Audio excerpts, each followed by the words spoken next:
सर्प उद्धारकर्ता प्रदीप श्रेष्ठलाई डिभिजन वन कार्यालय धनकुटाद्वारा उद्धार सामग्री सहयोग। डिभिजन वन कार्यालय धनकुटाले स्थानीय सर्प उद्धारकर्ता तथा संरक्षणकर्मी प्रदीप श्रेष्ठलाई आवश्यक उद्धार सामग्री उपलब्ध गराएको छ।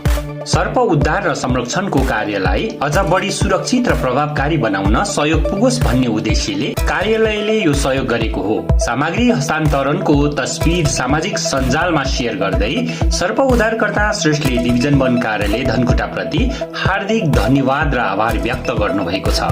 उहाँको फेसबुक पोस्ट अनुसार श्रेष्ठले सर्प उद्धार तथा संरक्षण कार्यका लागि आवश्यक उद्धार सामग्री उपलब्ध गराई मेरो कार्यलाई थप सुरक्षित र प्रभावकारी बनाउन सहयोग गर्नुहुने डिभिजन वन कार्यालय धनकुटा प्रति हार्दिक धन्यवाद तथा आभार व्यक्त गर्दछु भनेर पोस्ट गर्नुभएको छ। यो सहकार्यले धनकुटा र आसपासका क्षेत्रमा वन्यजन्तु संरक्षण र मानव सर्प द्वन्द्व कम गर्न महत्वपूर्ण भूमिका खेल्ने अपेक्षा समेत गरिएको छ।